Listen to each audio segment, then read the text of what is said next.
বর্তমান প্রজন্ম অত্যন্ত ফ্যাশন প্রিয়।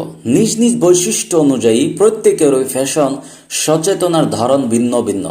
তারই ধারাবাহিকতায় এখনকার যুগের ছেলেরা নিজেদের সৌন্দর্য ফুটিয়ে তুলতে তারা বিশেষভাবে গুরুত্ব দিচ্ছে নতুন নতুন হেয়ার স্টাইলের দিকে, নতুন নতুন পদ্ধতিতে চুল কাটা এবং বিভিন্ন সেলিব্রিটিদের হেয়ার স্টাইলগুলোর কপি করে নিজেরাও সেভাবে চুল কাটতে পছন্দ করে।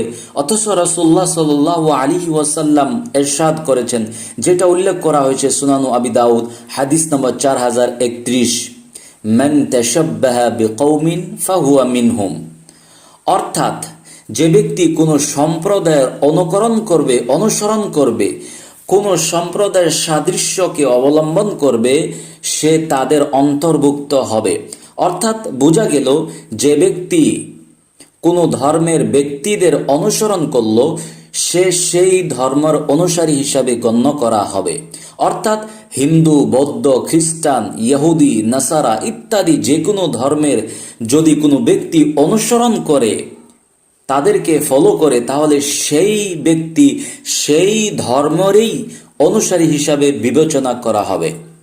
বর্তমান আমাদের দেশে যেই ডিজাইনের হেয়ার স্টাইলগুলি জনপ্রিয়তা লাভ করেছে, তার মধ্যে অন্যতম হচ্ছে শর্টকাট বা আন্ডারকাট, ক্লাসিক কাট, ফেড কাট, ক্রো কাট, বাজ কাট, লেয়ার স্পাইক, ইমো সুইপ ইত্যাদি ডিজাইনে চুল কেটে থাকে, যেগুলার কোনোটিকেই ইসলাম সমর্থিত কাট বলা যায় না।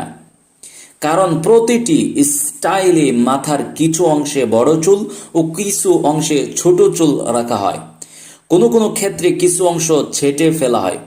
এবং রাসূলুল্লাহ সাল্লাল্লাহু আলাইহি ওয়াসাল্লাম এভাবে চুল কাটতে নিষেধ করেছেন, যেটা উল্লেখ করা হয়েছে সাহিহুল বুখারী হাদিস নম্বর 5921, عن ابن عمر أن رسول الله صلى الله عليه وسلم نهى عن القزع।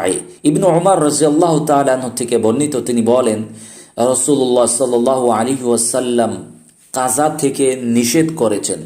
কাজা বলা হয় মাথার এক পাশে ছোট করে আরেক পাশে বড় করে, বা এখান থেকে কিছু অংশ ওখান থেকে কিছু অংশ কাটা, বা বিভিন্ন ডিজাইন করা, যেটা সম্পূর্ণরূপে রাসূলুল্লাহ সাল্লাল্লাহু আলাইহি সাল্লাম নিষেধ করেছেন। আল্লাহ সুবহানাহু ওয়া তাআলা আমাদের সবাইকে যা থেকে রাসূল সাল্লাল্লাহু আলাইহি সাল্লাম আমাদেরকে নিষেধ করেছেন তা থেকে বিরত থাকার তৌফিক দান করুক। আমিন।